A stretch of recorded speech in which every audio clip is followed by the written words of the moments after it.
Oke, teman-teman masih ada? Kalau tidak ada, kita sudahi. Ya.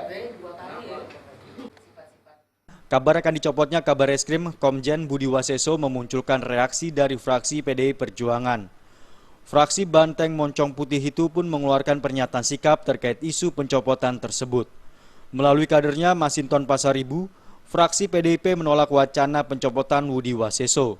Masinton mengatakan ukuran mencopot seseorang dari jabatan adalah kinerja. Masinton menilai bahwa kinerja Komjen Budi Waseso memimpin Bareskrim Polri selama ini sejalan dan senafas dengan harapan Presiden mewujudkan tata kelola pemerintahan yang bersih.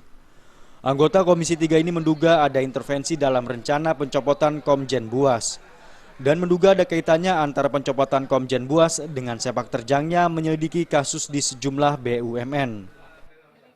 Iya, PDI Perjuangan menolak ya rencana pencopotan Buas tadi ya.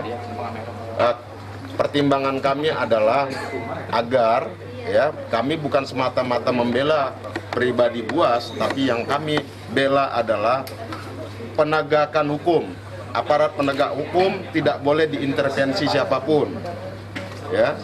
Apalagi dalam hal ini Bareskrim sedang melakukan penyidikan ya terhadap skandal kasus korupsi di berbagai tubuh BUMN dan juga dalam berbagai kasus di luar BUMN.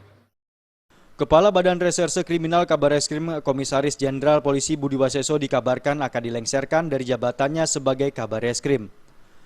Dan rencananya Buas akan ditempatkan sebagai Kepala Badan Nasional Penanggulangan Terorisme atau BNPT.